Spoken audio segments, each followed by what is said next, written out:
Hi there! Today in our demonstration we're going to be making pizza dough.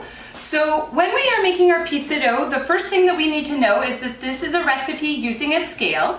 So when we introduced the scale, when we made our banana muffins, it's really important to know that we're always tairing. So our recipe today is in grams, as the banana muffin recipe was. So the first thing that we're going to do is we're going to turn our scale on.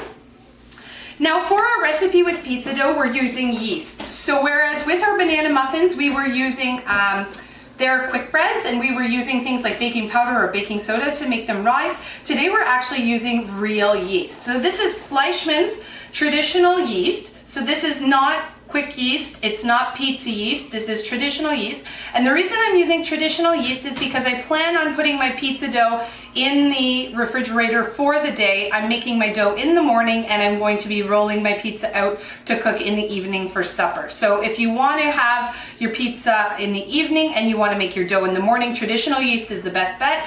If you want a quick yeast because you're about to make supper and you need your pizza in 30 minutes, well then you'd use pizza yeast or quick yeast, okay? So the very first thing I'm going to do is I'm going to separate the little pouches here. So each pouch of yeast is 8 grams, and for this recipe I need 5 grams of yeast. Now this is a very small quantity of yeast, and my scale is not really sensitive to anything that's below 10. So the first thing that I'm going to do is I'm going to put my bowl on and I'm going to tare it. And I'm going to measure out my yeast, but I always like to have a secondary bowl so that I can just double check my quantity. So for this, we're going to open up our yeast and we're going to pour my yeast, which is tiny little granules, into my bowl to measure it off. I'm at 4 grams and I'm at 5. Okay, so when I look in the bowl here, you'll note that the yeast is these tiny little pellets, and yeast is a living thing, but right now it's dormant. Okay, it's dried in its dry state, and we're going to rehydrate it and bring our yeast back to life to create our pizza dough. So I'm just going to double check my measurement. So I'm going to put on the exact same bowl as I previously had on the scale. It's the exact same weight. I'm going to still tare, and I'm going to pour all my yeast in at once just to double check. So it's 5 grams, which is perfect, which means that I can go ahead and I can start my recipe. So then the next thing that I need to do in order to bring my yeast back to life is I need water.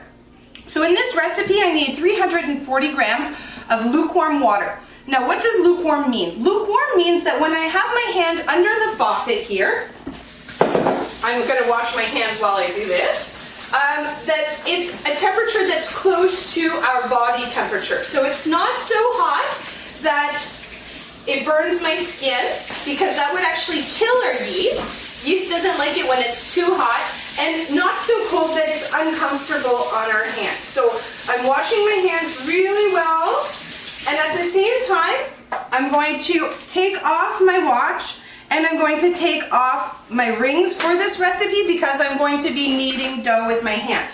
So I know now that this water that I wash my hands in is actually a pretty perfect temperature. Just gonna get it to a half the temperature here.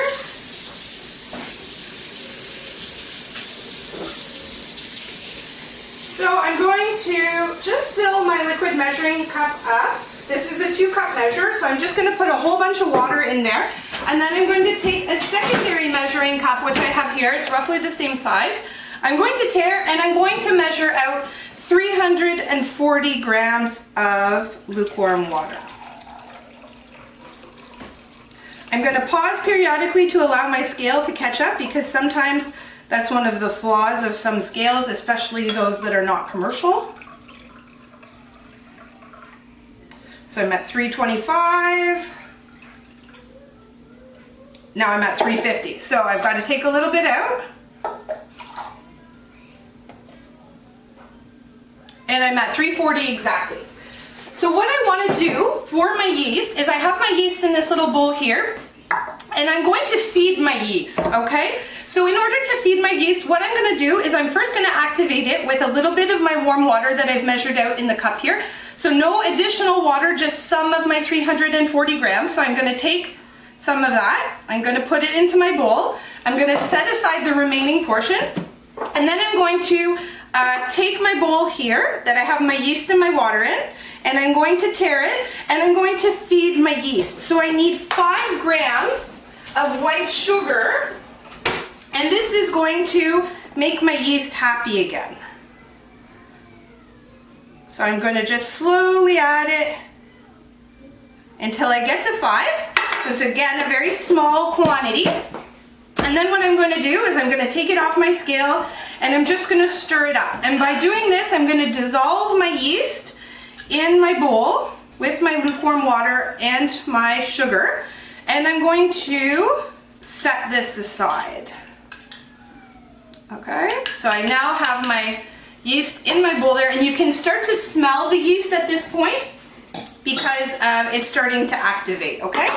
So I'm going to close the remaining pouch that I have here, and I'm going to start measuring out my next ingredients. So I'm going to use a relatively large bowl. It's 500 grams of flour, so that's a lot. I'm going to tare again. And this is just regular all-purpose flour. It's not bread flour, it's not pastry flour, so you just want regular flour, and we don't have to worry about straining or sifting. So I'm gonna measure it out.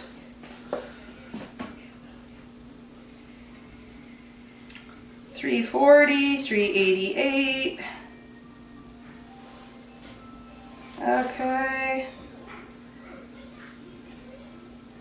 And this is a 500 gram recipe, and the 500 gram recipe will either make 1 sheet pan pizza, which is a jelly roll size pizza, which you could divide into multiple quadrants for different people that have different tastes in your household, or it will make 2 round medium sized pizzas, okay? So I have my 500 grams of all-purpose flour in here, and then the remaining thing that I need is I need 6 grams of salt. And because it's such a small quantity of salt, what I can do is I can just add the amount of salt onto the 500 grams rather than tearing, and that will give me a better idea of how much salt in fact is going in here, okay?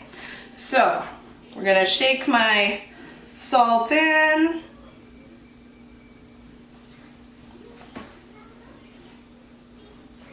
And we're gonna allow my scale to catch up,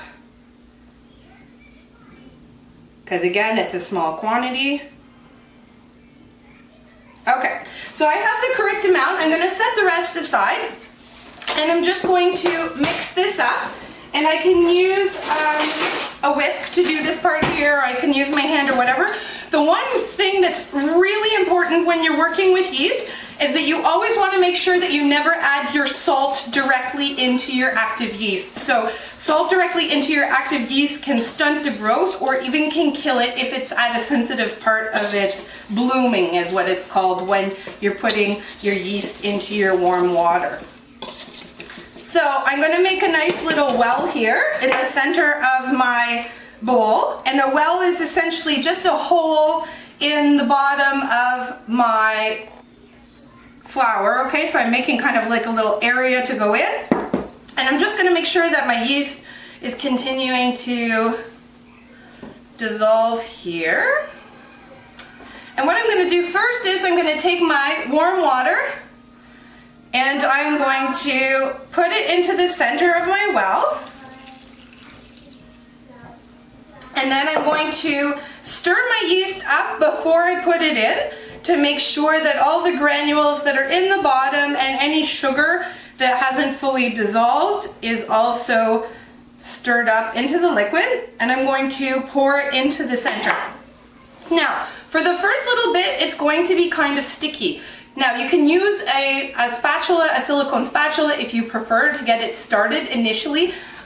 So something like this, or you could easily just use your hands as well. So I'm going to start by just simply pushing my flour into my liquid in the center, and I'm going to start working it. Now, this is a bread dough, so it's one of these things that we can't really overwork, and we're going to have to knead it to activate the gluten in it. So we're going to stir it up really well, and once it starts to get shaggy and a little bit stickier, I can pick off all the little bits here. I'm going to get my hands in here, okay? And I'm going to start manipulating it around and kneading it to get the remaining flour absorbed into my dough. Now this is going to take a lot of kneading. So it's about 10 minutes of kneading to be able to get your dough to the point where it's ready to let it rest. So normally, if you were going to be making your pizza and you wanted your pizza dough straight away, you would let your bread dough rest on the counter for about an hour and a half. Then you would roll out your pizza, you would top your pizza, and then you would allow your dough to rest again to create nice bubbles in the crust, okay? So I'm gonna do this is good, and then I'm gonna set this aside.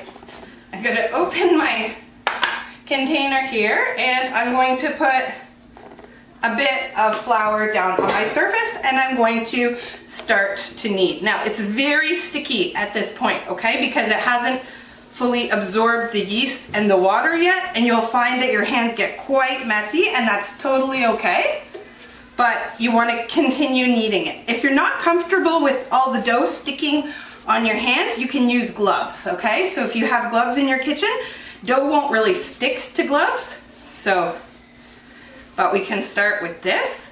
And if I find that my hands are too yucky, well, I just do this, rub them together over my bowl, okay?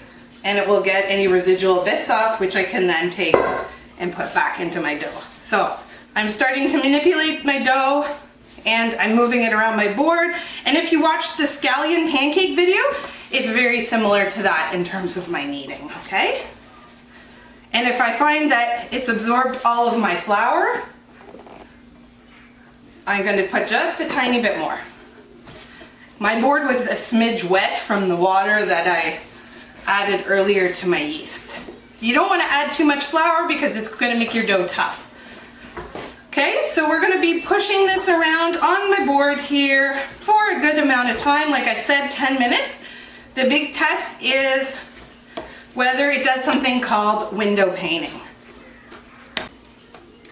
Hi there, and we're back.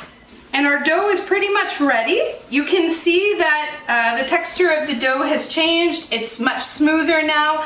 If I do something called window paning, I should be able to pull my dough up and create a very thin, almost translucent skin on my dough that allows light to pass through, okay? So by doing this, I know that it's elastic enough, okay? So I'm gonna reform my ball.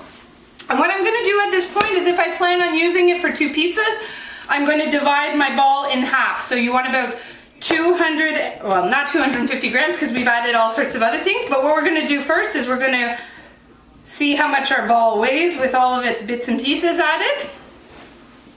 It's 830 grams, so that we know it's 415 approximately. So we can take something like a cook pot bench scraper, and we're going to measure out roughly 415 grams. So we need a little bit more. Okay, and what I'm going to do is I'm going to take this and form it into a rough shape, okay? And I'm going to take 2 receptacles. They could be 2 Tupperware containers, they could be 2 similar size bowls, and we're gonna spray these with a little bit of non-stick spray. Again, remember, we always spray over our sink, not over our floor, because otherwise somebody's gonna slip and fall and kill themselves. And then I'm going to put my little dough ball down inside my container.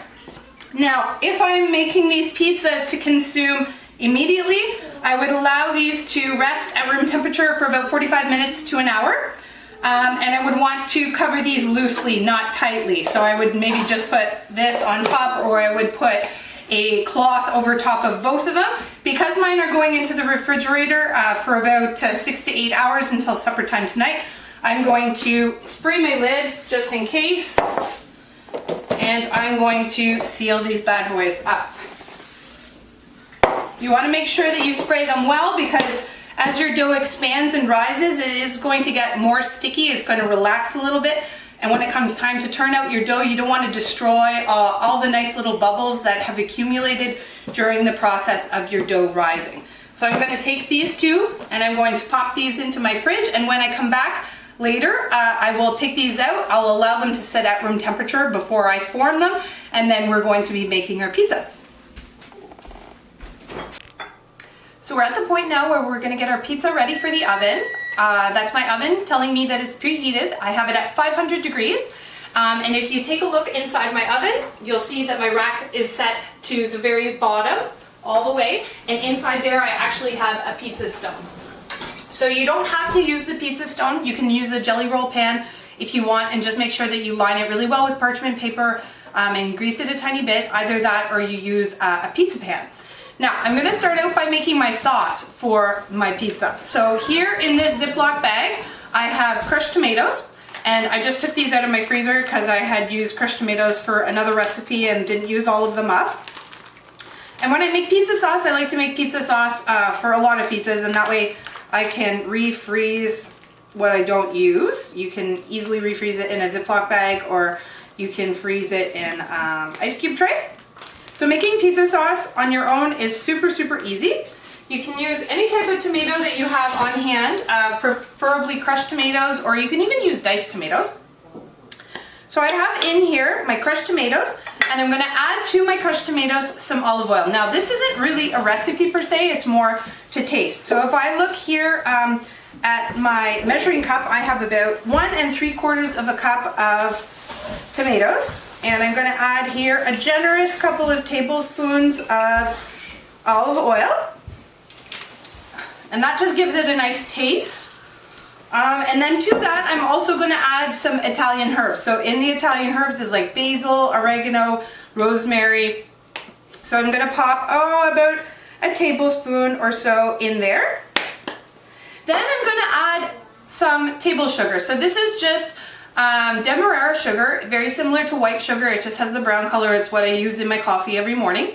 And I'm just going to get 1 shot of sugar into my tomatoes, and that helps to cut down the acidity when I'm making my pizza sauce. And I'm also going to put a couple of generous grinds of salt, because right now I have 0 salt in my sauce. So I'm going to put all that in there and to my measuring cup, and I'm going to carefully stir it up. Now again, remember I said this is personal taste. You can go back, you can always add more herbs, you can add a little bit more olive oil, you can easily use pre-bought pizza sauce, you can just use straight crushed tomatoes if you don't feel like adding all the extras to it, and kind of sprinkle a little bit of oregano on afterwards. But this looks beautiful.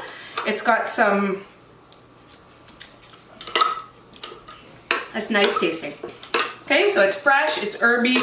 I'm gonna add a tiny bit more salt here. And just give that a stir up. Now I'm gonna set that aside. I'm gonna wash my hands since I did taste my sauce. And I'm gonna get my pizza ready. So when I take my dough out of the container that I greased, I like to dip my dough in flour. And this helps me handle the dough and also spread it, and so that it doesn't get stuck on my pizza paddle, which is this item right here. So I'm actually gonna build my pizza straight onto my pizza paddle. And this is my dough here, and you can see it's nice and puffy looking in its container. It's roughly, I wouldn't say doubled, but it's definitely puffier than it was, probably a time and a half. And it's nice and light, and we don't want to really break down the bubbles a lot. So what I'm going to do is I'm just going to take my flour here, and I'm going to kind of plop my dough into my flour. And I'm going to kind of let gravity do the work. And I'm just going to use my hands and start to form my pizza. Now this pizza is for my kids, so they don't like a lot of toppings on their pizza, but you can definitely add as few or as many toppings as you like. The dough at this point is very elastic. It's very easy to spread out into a circle. Like I said, if you were making this in a pan pizza, like a jelly roll pan, this would be a big rectangle. It's going to be about the size of a medium pizza when everything is said and done. You don't want to spread it too thin. If you want a thin crust pizza, then you can definitely spread it extra thin if that's more your thing. And I'm just going to make sure that when my pizza is fully spread out, that it wiggles freely on my paddle, okay? Now, since this pizza doesn't have a lot of toppings, I'm not really worried too much about it sticking. My kids only want cheese, pepperoni, and then my son wants olives on his half. So I'm going to dress my pizza at this point. So I'm going to be taking my sauce and just giving it a stir up. And I'm gonna put a nice amount of sauce in the center of my pizza. And using the back of my spoon, I'm going to push out from the center until I get close to the edge, kind of leaving a crust area. My kids like crust, so oftentimes they'll ask for a dip for it. So I want like just a nice thin layer of sauce. Some people like heavy on the sauce, so when they order their pizza, they actually order heavy on the sauce. But this is just a nice amount of sauce. So you can see here on my paddle, my pizza has a nice crust around the edge and it's got a nice skim coat of sauce. So now you have an option at this point. You can either put your toppings underneath your cheese. Some people prefer that. My children like the pepperoni when it's crispy. So I'm actually gonna put my toppings on top of the cheese, and it allows you to actually see where things are on your pizza too if you have one pizza and you're making it like two different halves. So I'm gonna take my pre-shredded mozzarella and I'm going to sprinkle it over my pizza here. And you really don't want to overload your pizza with cheese because it'll make it really heavy and kind of greasy. You still want to be able to see some little bits of tomato sort of through your cheese here. Okay, so I have my cheese on and now I'm going to put on my pepperoni. And my pepperoni is going to be here, and I'm going to put it in a nice sort of pattern on top to make it look really good.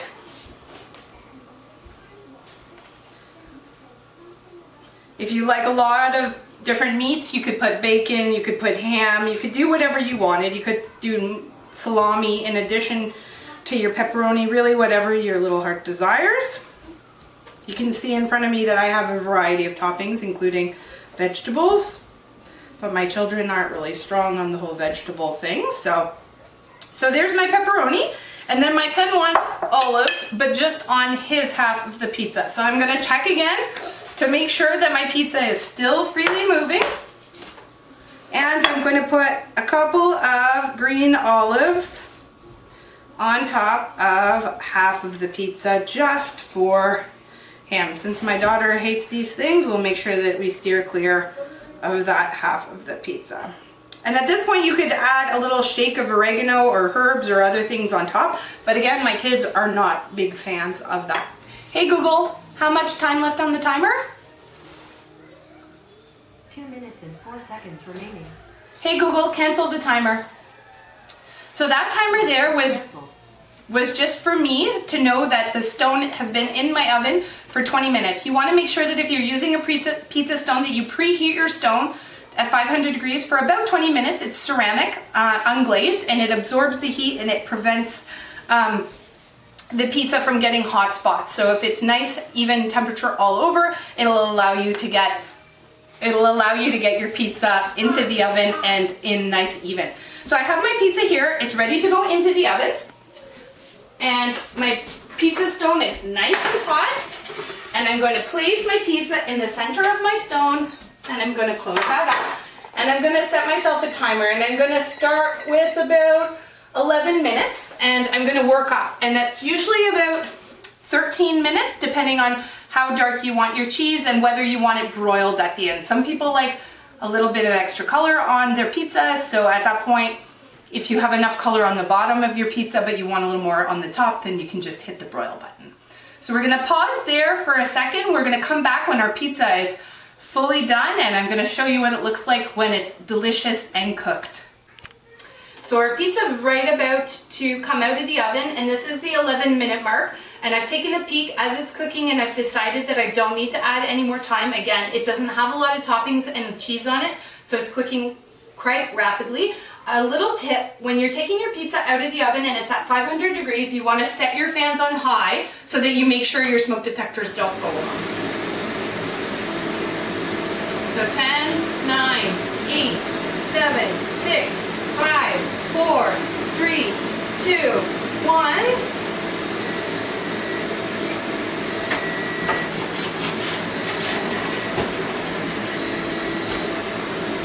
Oh, and this is my pizza as it comes out of the oven. And it's beautiful, it's sizzling, it's...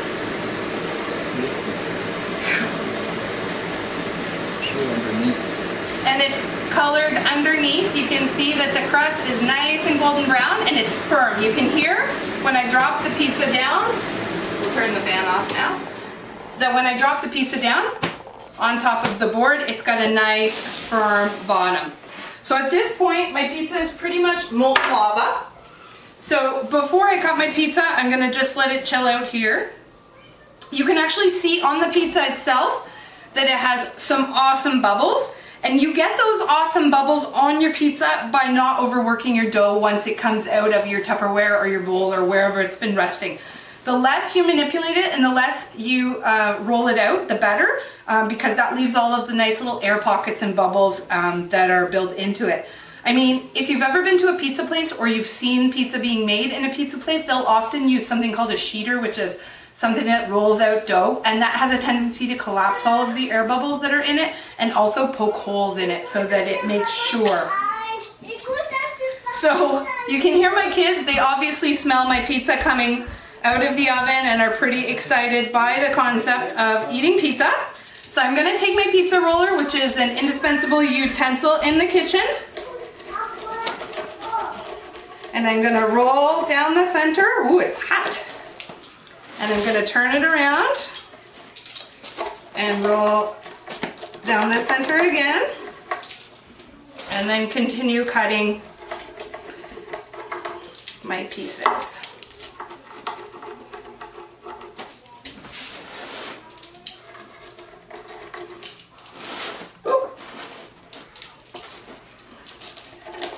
You can see that steam is just teeming off of my pizza at this point. And I'm going to get a plate for my son, and I'm going to grab a slice here, maybe this nice one with the bubble on top of it. And I'm going to pick it up. Ooh, it's still stuck. And put it, okay, really stuck. And put it on top of the plate. So you can see it's beautiful. It has nice color on the top of my crust here. Has great texture and crunch, and my cheese is melted. It's got good color on the top, and we're ready to eat. Yum.